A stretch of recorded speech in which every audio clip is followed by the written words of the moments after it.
Hello and welcome to the Music is My Life podcast from Berklee Online. I'm your host, Pat Healy. And you may notice that that theme song in the background is just a little bit different than the usual theme song. That is because it was remixed courtesy of Lily Dickinson. Check it out.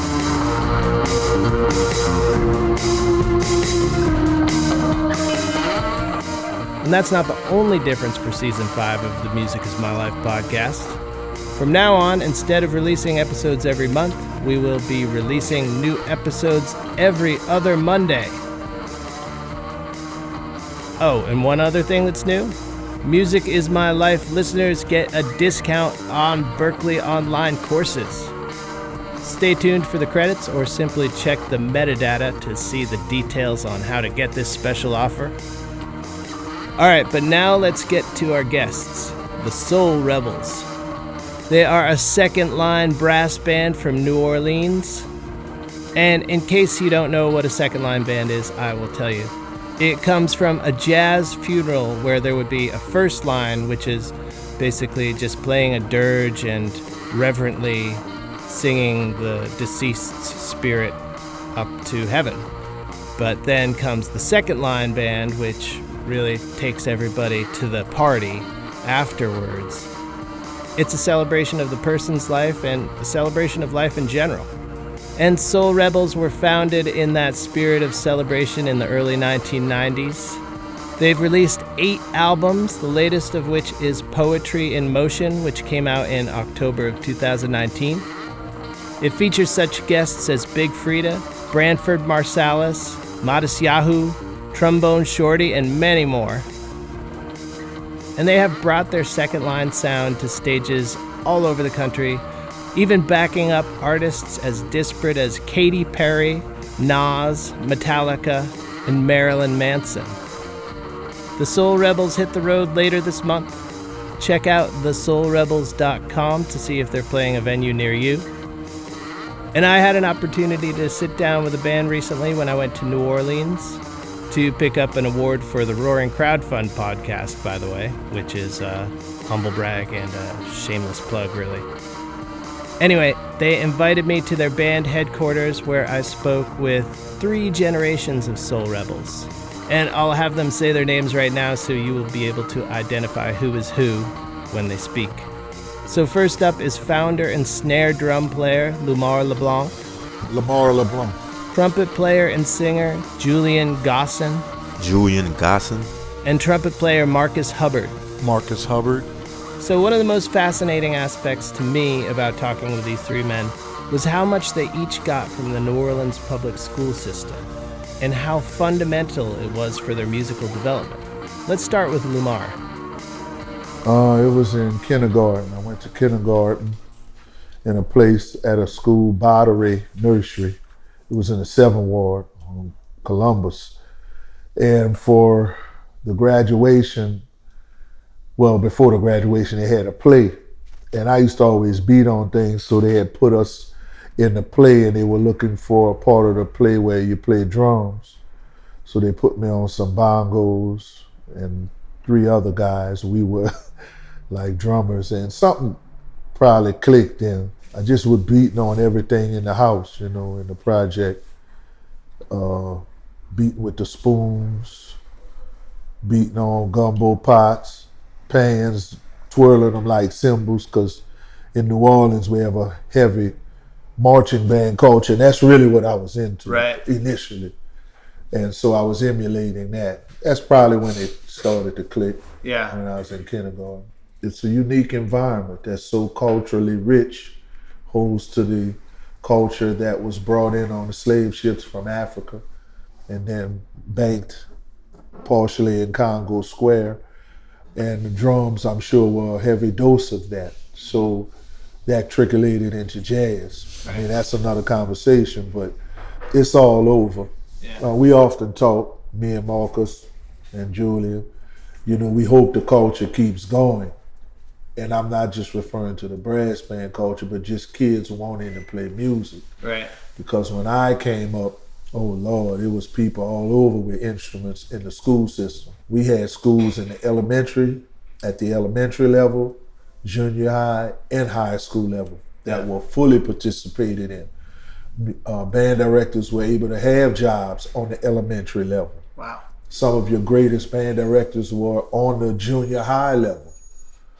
And then obviously some were on the high school level, so I hope that continues. Right. So did you need to sign up especially for lessons, or was it just something you Yeah, could it was in school? the nuns. I went to Catholic school, so it was some Catholic nuns who were over the band, and they were heavily into the orchestration and concert bands. So I went into the beginner band, and that they would have a group of us, just learning and stuff.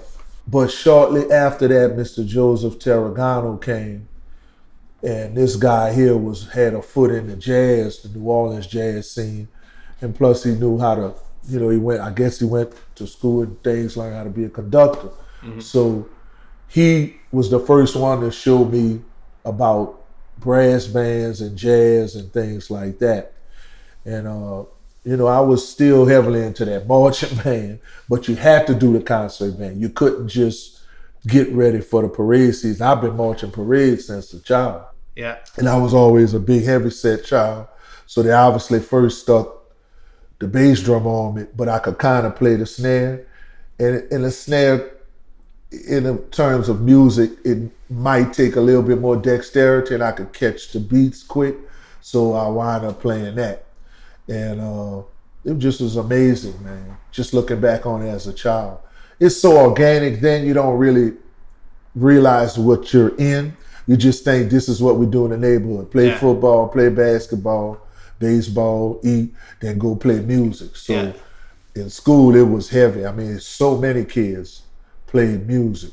It was amazing. What was there music around the house too growing up? Definitely. Did your family play? Definitely. My father could sing. He had a scholarship to Florida A&M for music, but he didn't take it. He said, once I was born, him and my mom just lived their life. But my dad could sing pretty good. Yeah. For my naive ears. And they played the traditional music that every probably African-American household had, the Motown sound and things like that. But my aunt, who was from the project, she had old records. So her records were more blues, people I had never heard of. You could hear the crackling on it. They played just all kind of old blues stuff, that was raw.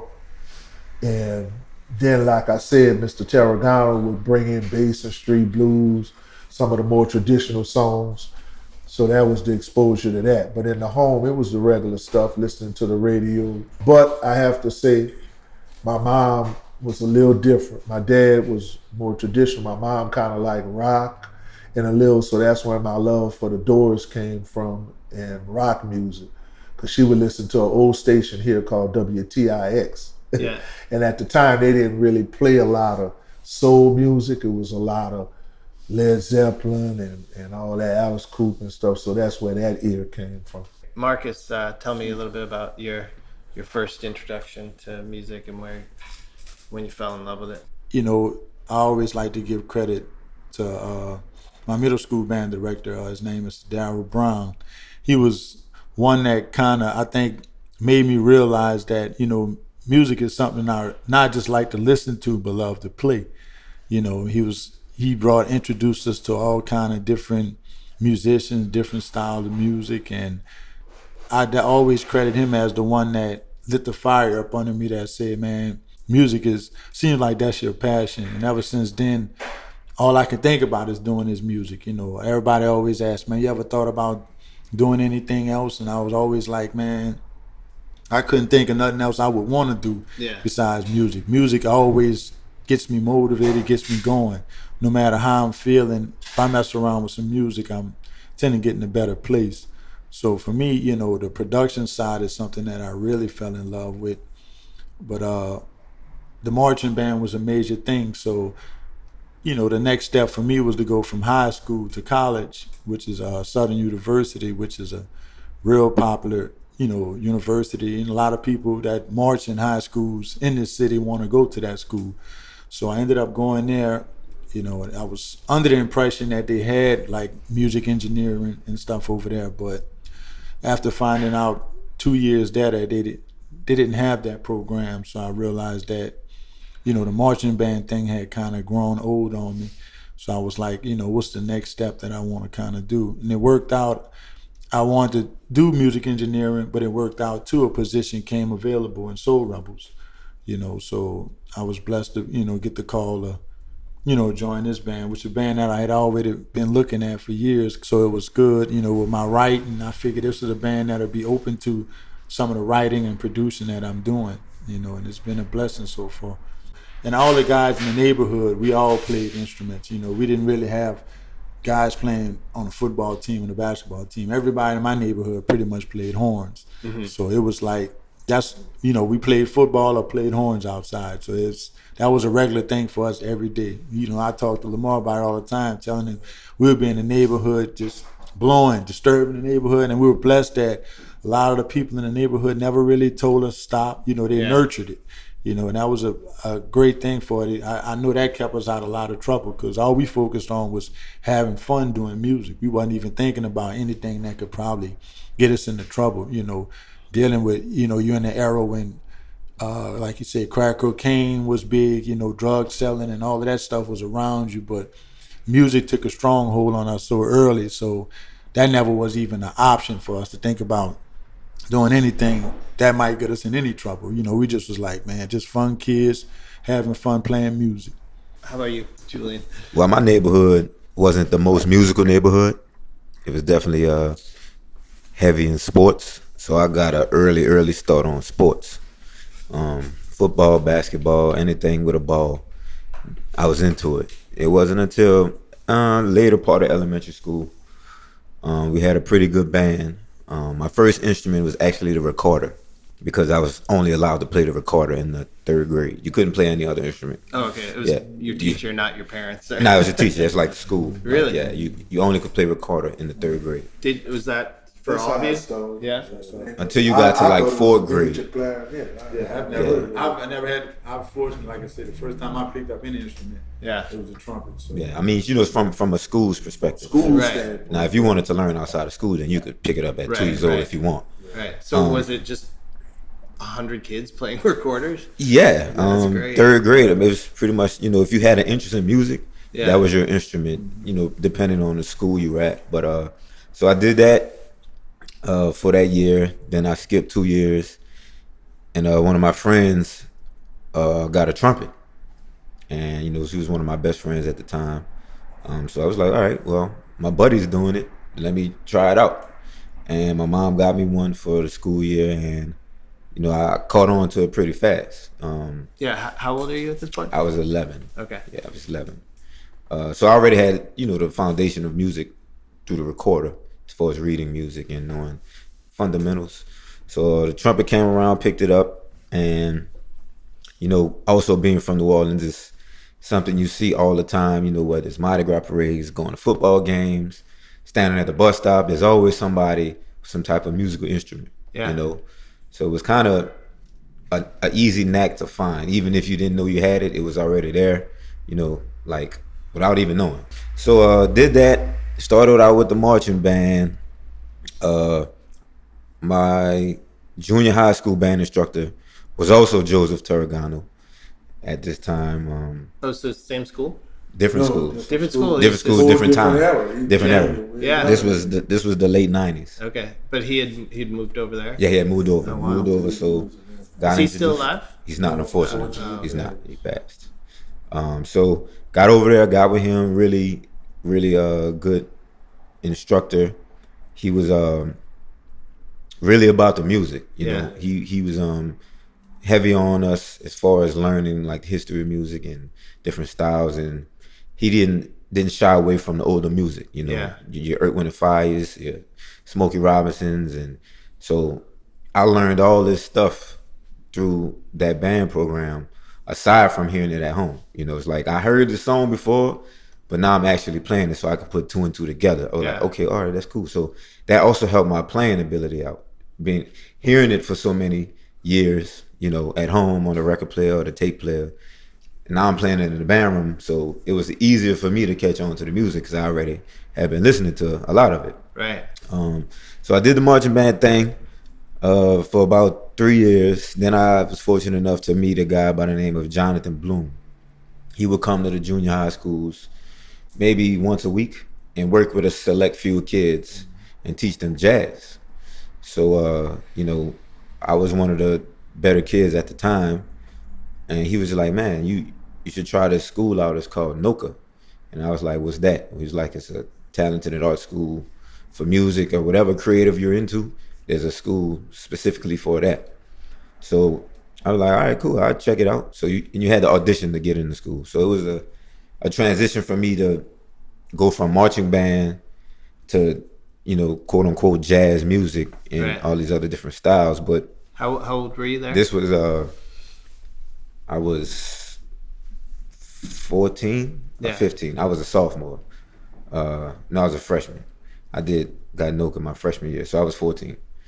So I did that transition, and that transition made me completely leave marching band alone. I kind of left it I left it alone. For a while. For good. That was it. My freshman year in high school was the last time I did marching band fully. Yeah. So after that, I got to NOCA, got introduced to a lot of prominent players that you might know today, Trombone Shorty, Jonathan Baptiste, Sullivan Fortner. All these guys were in my class at this school. Oh, really? We were all in the same class. Oh, that's wild. I thought you meant like introduced to their music. Nah, introduced to them. Personally. Like they were all in my school. But Troy, I've been knowing Troy since junior high school. Yeah. I actually got him in marching band. Really? He marched 1 year. That's funny. On the trombone. It was hilarious. So we did that, made the transition over to that style of music, and ever since then, it's been a blessing to my life has evolved around music. Yeah. It's as early as I can remember, watching Michael Jackson on TV. Yeah. That's what I always wanted to be, Michael Jackson. Yeah. Replaying the movie Moonwalker over and over. I knew it verbatim. Yeah. I don't know if you saw the movie. That's the one with Smooth Criminals on there? Yeah, exactly. I know that one. Exactly. Yeah. So I used to watch that on repeat. Yeah. That was probably one of the most monumental moments I remember in my life, because I knew all the songs. I could sing them. Not even in relation to the trumpet. I just knew the music. Mm-hmm. It was all about music. When was the last time you picked up a recorder? You know what? That's funny. This year. Really? Because I'm actually an assistant band director now. Oh, that's so cool. And she had one laying around in the office, and I grabbed it, and it's at my house right now. Yeah. Was it just I got riding a bicycle? I got a little note out of it. Yeah. I got a little note. It's been some years, and it was dirty too because it was old. We had to wash it and clean it. Was music in the house too growing up? Well, so my uncles were quite some years older than me, but I found out later on they were actually in a band, and it's ironic because their drummer at the time was one of Michael Jackson's drummers, Jonathan Moffett. Yeah. They called him Sugarfoot. So they all were in a band together back in the 70s or something like that. So they had played, but by the time I was born, they left it alone. Right. So I guess it skipped a generation, and I just found an old saxophone in the attic, and it was green. Yeah. So, wow. Yeah. I'd like to talk a little bit more about this guy. What's his name? Joe Torregano. Yeah. He must have been a pretty special dude. Yeah, he was a pretty prominent guy in the city for music. Very respected guy. He was a clarinet player. Yeah. Played clarinet. He did a lot of the Dixieland jazz. Yeah. He was very popular on the scene. He was kind of like a P. Fountain, if you will. That type of clarinet player, but very, very, very good. Very intense. He didn't play. He didn't take no shit. Yeah. He was just, from what I can remember, he was just a well-rounded person. I learned a lot from him musically and just how to be a professional and adult. Growing up in the city in that time, it wasn't the easiest of times. So I'll say for sure, he definitely kept me out of trouble. Yeah. And he was a police officer as well. In addition to the... In addition. Not like a prior life? No, he was an actual police officer. Wow. Yeah. What year, Lamar, you started the Soul Rebels in early 90s, is that right? Yeah, me and some other guys in 1991 officially, but Derek and myself, Derek Moss, the bass drummer, we're the two original members. We were a band first, Dejan's Young Olympia brass band in 1990. And was that your first band experience with a formal band that you put together. Yeah, for professional. Yeah. To actually make money. Right. Yeah. We started in 91 officially. Okay. We came from a traditional setup from the Olympia brass band family, and actually Mr. Tarragano played with Olympia. Okay. From time to time. They're a historical brass band outfit in New Orleans that kind of laid the legacy. So that was when we first started. And the name, I'm guessing, is the Bob Marley song. Yeah, it came from Bob Marley. The Neville brothers, and more in particular Cyril Neville, had his hand on us early on. He was responsible for helping us too, along with Olympia. Cyril used to let us open up for the Neville brothers and come to his house and practice. And when they let us open up for him, right here at Tipperton as well. Yeah. He after the show, we weren't the Soul Rebels yet. We were still Young Olympia, but we wanted to do other music. And we wanted to kind of have our own thing separate from Olympia. And he came up with the name. He gave us the name. Oh, really? Yeah. Oh, that's cool. He named the band. And how many guys was it at first? Probably was 9. Let me see. Because we had 2 saxophones. Yeah, so it was 9 pieces. What was the moment you knew when you clicked and said, all right, this is something that we can do and keep doing? Man, it's a crazy story. I was on the corner selling newspapers. And it happened to be on the same street that Milton Baptiste, who was over Olympia, lived on. And one of the guys saw me who played in the marching bands with me. And he said, hey, Lamar, man, I'm in the band over here with Merv and them. Young Olympia, why don't you come? And I was like, all right, I'll come through. So really just my kind of dedication as a person who kind of tries to hold his word, that's what got me into it. So when I first went, it was kind of intimidating.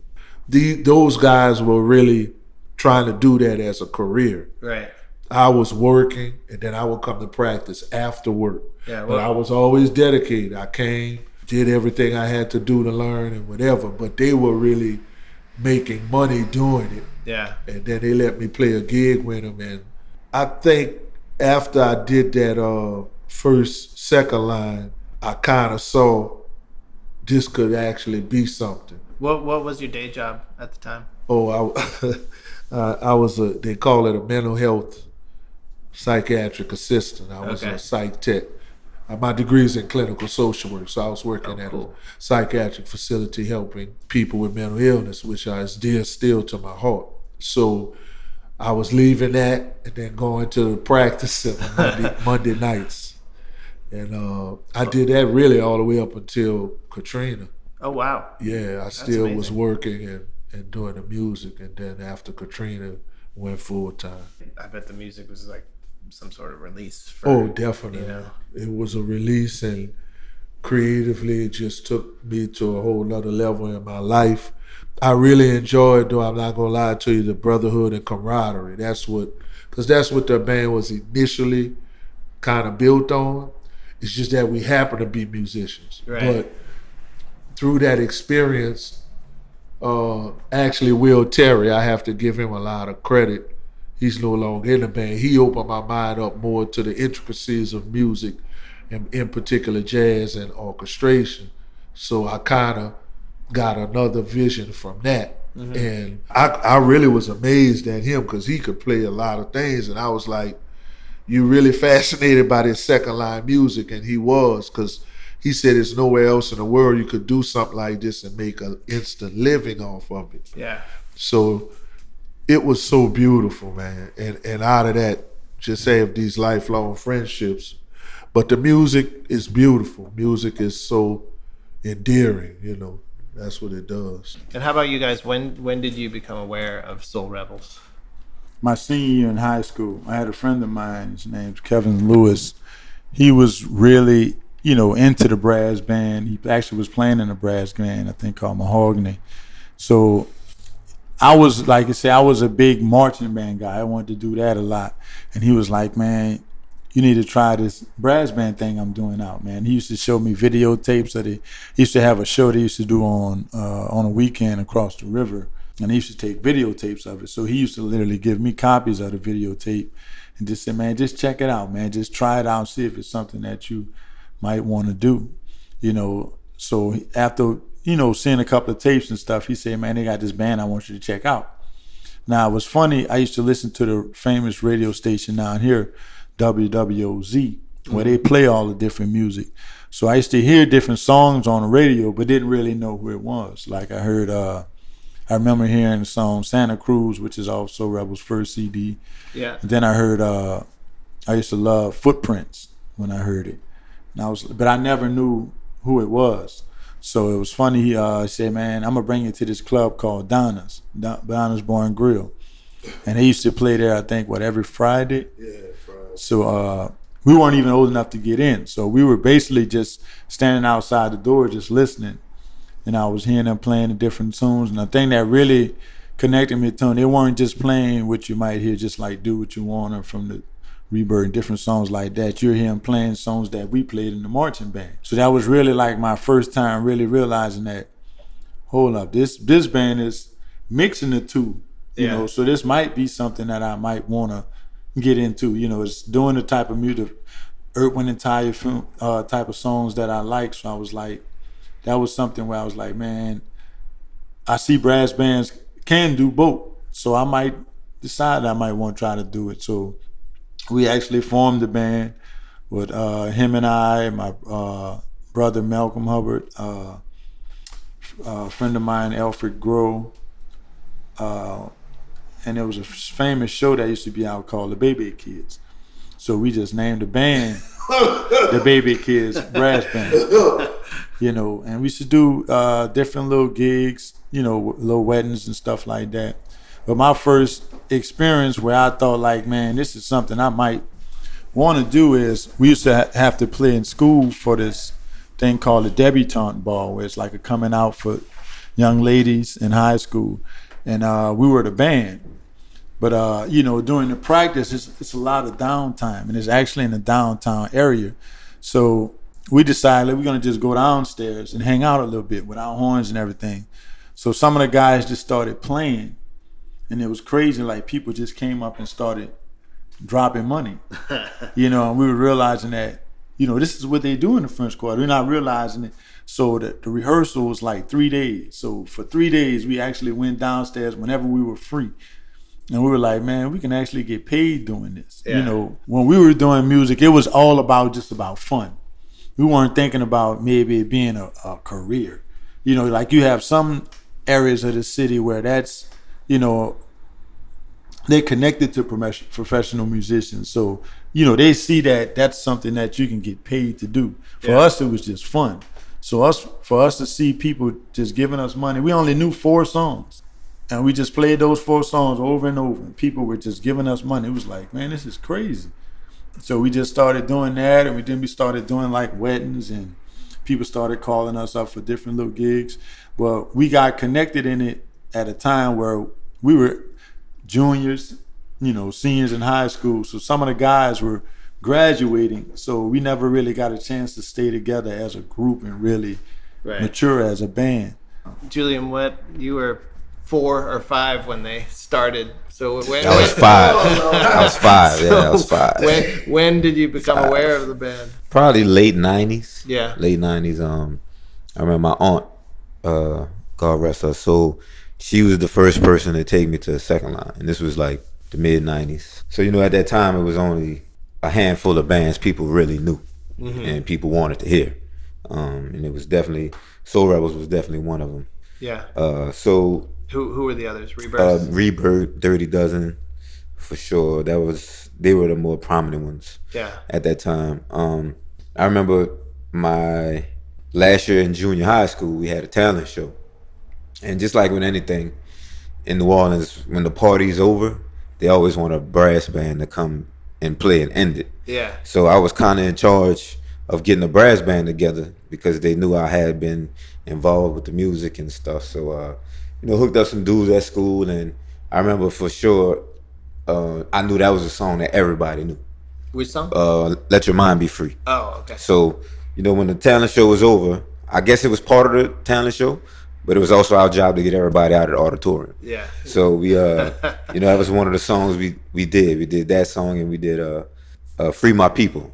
So let your mind be free and free my people. That was actually the first song I ever learned. So that was that was the two songs we did at the for the end of the talent show. So I would say maybe late '90s. I was kind of unofficially aware of who they were through the song. Right. But later on, maybe early 2000s, when I started to do more research and get more in tune with the music, because I had been studying it at that point. Then I found out who they were, and I started listening. Like, oh, these dudes doing something different from what everybody else is doing. Yeah. So I've always been the type of person to never follow somebody. I was always my own type of leader. I would, make my own path. So I liked that they were doing that instead of taking the route everybody else was taking, which was cool. I mean, everybody's entitled to what they want to do. But, I felt like they just had something different about them, especially from a musical standpoint. Mm-hmm. So that definitely attracted me, because I always wanted to play all styles of music and let people know that this type of band can also play with, this band is playing or what that band is playing. Right.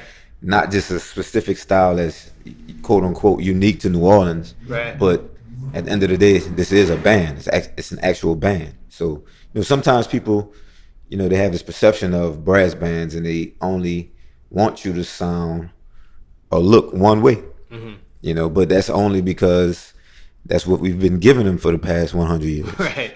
So right. when Soul Rebels came and, kind of changed the game a little bit, I was like, okay, I like the rebelliousness to an extent, but, in a good way. I mean, and at the end of the day, they're just doing what they feel is naturally to them. Right. And so I definitely took to that and started going to Le Bon Ton. Probably was too young to get in, but I was still getting in. Yeah. I was a musician, so musicians get a lot of passes in the city. The band, I guess, after seeing me so much, found out I played trumpet. I played with a numerous amount of bands mm-hmm. before Soul Rebels, so everything just kind of went the way it was supposed to go. So, Lamar, Julian's talking about playing different styles and being rebels, basically. Right. So when did you start playing with other acts who are like totally different from what people think of brass bands? When did you start doing the things like getting asked to play with Metallica and Marilyn Manson? Well, that kind of stuff came on with this regime. Yeah. Because a lot of that was through management. But early on, the Counting Crows had took us on a tour with them. That was when the Counting Crows were, much more visible. Yeah. And they took a liking to us and they took us on a tour. So that was our first experience, because that's two totally different worlds musically, especially at that time. Pre-internet, where music is so accessible now, you can just cross genres at your fingertips. But that was the first experience, and it was like, it really was amazing. I mean, it's like the audience took to us so well. I know too, a lot of it is just visually seeing a guy with a sousaphone and two drummers and stuff, and the horns and the sax is still, that's probably amazing to people at that time. But that audience was so excited. Mm-hmm. And they started dancing, I remember, in the aisle, and they started a parade. One of the gigs was at the Beacon Theater. Yeah. And it just got out of hand. But from there, Robert Plant wound up coming to one of our gigs, and he wanted to sing with us. I mean, you could imagine, we in the ghetto now. We was at Trimmy Music Hall, and this guy just shows up, limousine parked outside, and just walks in the club, hair all wild and everything, and he's like, it's just a tune, guys. And we were like, come on.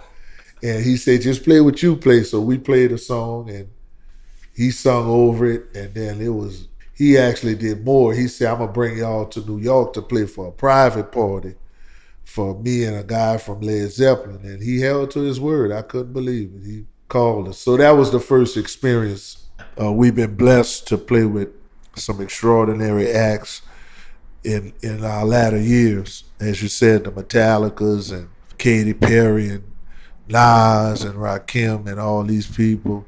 You gotta realize sometime when I look at it, I never just imagine this, but it's a reality, so it's a blessing. So when we think about the number of people who've been in the band and then left the band and come into the band, right. I was thinking about this walking around the street today, seeing so many musicians with brass instruments. Yes. And in a city like Boston, bands are formed because, I heard that one guy that I know plays bass and likes the bands that I like. Yeah. But here you just have so many people who could join your band. Right. So how does it work when you're looking for people to join? Is it word of mouth friendship, or do you have auditions? Or it's more of a for us, especially at this level, and with the gentleman here, it was more or less like that. Like, what skill level they have, what they're looking for artistically in their life and our life,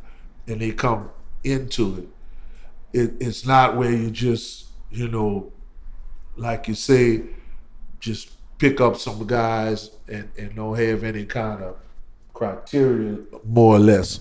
But early on, it was probably more of a little friendship referral thing. Mm-hmm. I think Marcus was brought through some. Oh, okay.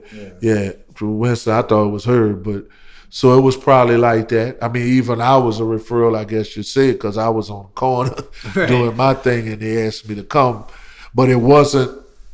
By the time Marcus got in, it was a criteria, a little bit more, skill set criteria to get in. You were saying no to some people. Well, I was saying when I joined, it was really probably strictly brotherhood. It was, because all of us knew each other from high school, and some further back. Like I knew Byron Bernard, we lived next door to each other. So it was more or less just like, we do play music, why don't you come along? But by the time those original members started getting out of the band, the next group of people that were coming, it was kind of a criteria type situation where do they fit first skill wise, artistically, are they in a mind frame of what we are trying to do, and things of that nature. So that's how it's been ever since. Right. My process wasn't really an audition. Okay. I had been coming around the band for some time, and similar situation to Marcus's. I was actually filling in for a guy for a while. One of the former trumpet players, he had he had a day job. So when the band when their travel schedule started to pick up, he couldn't attend a lot of those out of town gigs. So I was maybe the first guy they would call to see if I could make the date to fill in, and most of the time I was available. And one time I had to fill in for him for a long trip. And let's just say the long trip turned out to be my initiation into the band. Yeah. Formally. So how old were you then? I was 23. Yeah, 23. So wait, how many years ago was that? I'm just about 10 years ago. So you've been in the band for 10 years? Yeah. And how long have you been in the band, Marcus? Since 99. Okay. 20 years. Did you ever get the chance to do more production stuff? And Well, with the production thing, I've always, kept that going somewhat on the side, Like before Katrina, I was actually able to do it more than I'm able to do now. Being that I live in Houston, and I'm constantly traveling back and forth between New Orleans and Houston. It's kind of hard for me to... How long is the drive? Depends, 5.5 to 6.5, depending on... Okay. Do you guys carpool at least? Lamar and I, we started out driving at first. Yeah. Together, and then we've been blessed to start riding a bus. Nice. So that's been a blessing. Put some good years on my life. Yeah, to be able to get on that bus.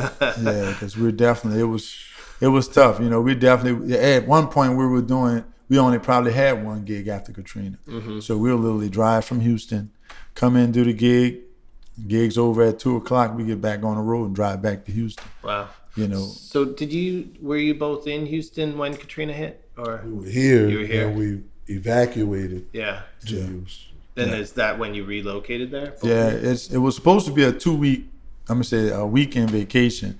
My father-in-law came to my job and was like, "Look, man, this storm looked like it's gonna be, really bad. So let's just drive to Houston and, chill for the weekend and just come back." Mm-hmm. And that was 2005. So wow. 14 years later, we're still there. How do you feel about how far the city has come since then, rebuilding and the morale and I don't know. I mean, I'm an outsider, so I don't. It's two sides to it. You have a lot of plus, yeah, and you have negatives. Like with anything, pros and cons. One thing I noticed after Katrina is like a lot of people started paying more attention to the music in New Orleans and just the culture of New Orleans. It was like I guess people felt like it was something that was almost lost forever. Yeah. So for us as a band and different bands in the city, as far as a music career for us, it kind of blew up. It kind of expanded. A lot of people are doing more touring, way more touring than they were doing before Katrina. The city itself has, you have a lot of more clubs and venues and stuff that's open now than pre-Katrina. The music scene is really doing really well. But it's like you said, with everything, there's pros and cons. A lot of the natural cultures that were here from generations are not here like it used to be. You have neighborhoods, and you had people that stayed in neighborhoods for generations. Now it's like half of the neighborhood is probably been living there, and then you got a new mixture. So it's like a dilemma on what should we keep going on in the neighborhood and what should go, and it's like it's a constant battle. So they're trying to work things out. It's like I said, there's a lot of plus, that's come after Katrina, but it's a lot of negative stuff too that came, for us. Like you said, just people not understanding what the city is truly based on, and they're looking at it like they want it to be the way their city is, wherever they're from. You got to realize wherever you are in New Orleans, you're liable to hear music. But some people feel like, man, it's 12 o'clock, we shouldn't hear music. But this is New Orleans, that's always been. So you have that constant battle on what should be allowed and what we need to stop. Second lines used to pop up anywhere. Now you might have to get a permit. Oh, really? For it. It's just different things. And I think it's just because you have a mixture of people that don't understand truly what makes New Orleans what it is. It's just, you have the commercial stuff that they tell you what New Orleans is, but it's some under stuff that really, truly, make New Orleans what it is. And a lot of that stuff, I don't think they see the importance of it. So they, a lot of times they feel if it's gone, it's, it's not no biggie. Right. But, they don't realize that the musicians that live here having to live through certain things and going through certain cultures made them the well-rounded musicians that they are and people that they are. Mm-hmm. So, a lot of times you're still fighting that battle, man, to make people understand that all of it is important, not just what you might feel on the surface is important. A few of you have talked about the diversity of cultures coming together and tastes and almost crossing genres and whatnot. And Lumar, you mentioned the Doors. What is what music that you listen to is furthest away from the music that you make? Probably that for me. The Doors. The Doors. Yeah. Like Metallica, that was we speak about a lot of our collaborations, and we tell people that a lot of the music for us is not really that tough for us to convert into what we're doing. Mm-hmm. But we can honestly say that maybe the Metallica stuff was way it was away way from what we're doing. So that was a fun challenge figuring out how to convert that. It was a fun thing too to be able to sit down and actually talk to those guys and actually pick their brains on how they even come up with their music. That's the great things that come out of collaborations. Performing on stage, that's fun. That's legendary. That's things that's going to go down in history. But the things that you don't see is the conversations that you sit down and have with these guys about their musical career and the things they've gone through to get where they are. And it helps helps us being a band that's trying to get to where a lot of these guys are And, you know, to hear them tell you their stories and the stuff that they went through, and you realize, man, we're going through that now. Yeah. So it makes you feel like you're not really wasting your time. You just taking the natural lumps that come with trying to get to the next level. So it's fun just to be able to sit down with different people like Nas and Metallica. And I tell people all the time, they ask, man, who was the worst ones y'all ever worked with? And I tell them we've been fortunate that pretty much all of the people we've actually collaborated with were really good people. Yeah. You know what I'm saying? I think between our management and everything, they link us up with the right bands that they feel a gel right with us. And we don't really get nobody, we haven't had any arrogant guys that we've linked up with or anything like that. And a lot of guys that we link up love music. Yeah. You know, like even like the people like Rakim and Nas, you know, they're jazz people.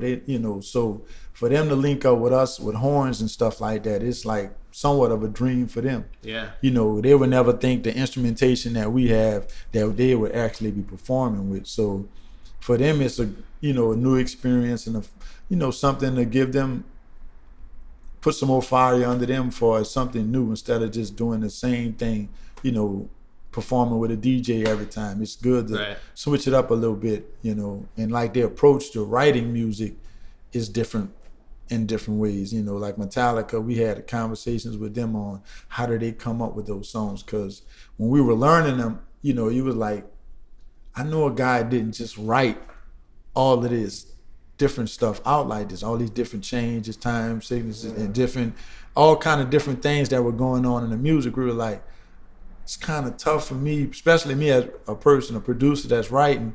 How does this guy come up with this? Yeah. So it's good to sit and talk with him. And when we talk to him, we find out their approach to writing songs is different from the way we do it. We tend to come from more of the rhythm, build on top of the rhythm to, put the melody on top. Yeah. Versus their thing is kind of like the drummer and the lead guitar are basically just jam and rock out. Yeah. They basically, the drummer's chasing the lead guitar. And it kind of helped us with writing this new record. It's like, we usually write a song this way, let's approach it from this way and see what comes out. And like I said, just being able to come from different angles, I think definitely helped this record be as rounded as it is. Yeah, I was going to ask, and Julian, you might want to answer this, is because the songwriting credits on this album, there's some songs, there's 10 songwriters, and then there's some where you're the sole songwriter. How do you figure out, you're going to rap on this, or this one's just going to be instrumental, and do you just jam it out, and if you're inspired, I think with that it comes all in the building process. Yeah. When you make the song, you pretty much have a clear-cut idea or intent of what you're trying to do for the song, or whatever the song makes sense for. Some songs, it might make sense to have a verse. Some songs, it might make sense to have a solo. Mm-hmm. So, we kind of let the music dictate that lane of it and, the outcome. But normally, when we're creating a song, we usually have the intent already behind the concept of the music. How do you guys choose who you're going to invite to be on the recordings? Well, for us, it was a long process. Let's just say that it was a long process. From the beginning stages of the record, we definitely had some, hard hitters in mind. Some, and your buddy Trombone Shorty. Well, he's a no-brainer, like one of my best friends. So whenever we call tell Troy to, walk to Metairie, he'll do it. So, but we definitely had a high A-list of guests we wanted on the record. Mm-hmm. But some things don't always work out, whether it's scheduling, logistically, or whatever the case is. But if you listen to every song, like the guest complements the song perfectly. So those guests were the guests that were supposed to be on that song. Yeah. And it helped out for us from a producing standpoint. We were able to be more involved on the production side of it, because basically a lot of the stuff that we have on the record for as guests, a lot of the music was already done, when we brought the guests in. So it was basically just them putting the icing on the cake. Right, and they came up with a lot of their own rhymes, right? Yeah, as far as the raps and the vocals and stuff like that, they came up with, all of that, So it was basically like a great merge between us, And the thing that was surprising to them, I think they might have had in their mind what the record probably was going to be. Yeah. You know, so when it's like never failed. Every time we got in the studio and say, man, this is the track we got, and that we thinking that'll fit you. And they're like, whoa, so that's where we going? It's like, that was the good thing about it, is like everybody was like, this is a breath of fresh air. It's like new music that, that they weren't expecting. Yeah. And that's the response we get a lot from this record. It's not what we were expecting it. And we're loving where it's going. Like every tune connects to you in a different way. Like you have Down for My City, Sabor Latino. Mm-hmm. Then you have Greatness, which has now been playing on ESPN. It's kind of fit that. Has the recording process always been the same? I'd imagine with this setup for the emotional delivery, you need to be live, right? Or are there a lot of overdubs that people are doing? Yeah, for this record, like I said, we treated it like any other record. You have it comes from the beginning infant stage of it is a live performance, and we basically build on to it. So most of the time for us, the rhythm section is the first thing that we lay down to set the vibe, mm-hmm. and then we basically build on that. And like I say, this record was so many years. In this case, rhythm section is just drums and sousaphone. Sousaphone, okay. Yeah. Each song had its own way that it came about. Like some songs were brought to the band completely done. Yeah. And it just basically say, man, you guys play this. Some songs were just probably a rhythm, and you say, man, let's build on that.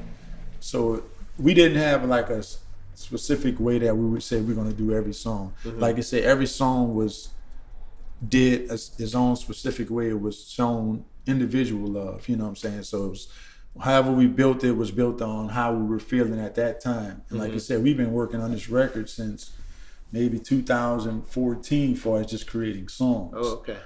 So, and it's a whole lot of songs that weren't able to get on the record. It's, from that many years and so many band members in a band, you're going to have so many songs. Right. So it was like, that was a process too, trying to determine what was going to flow together with each other, So each song had its own way of coming about, and that was the fun process about it. We didn't just stick to one thing. We were like, however it happened, it happened. However it happened, it happened. Now that is a commendable approach to recording.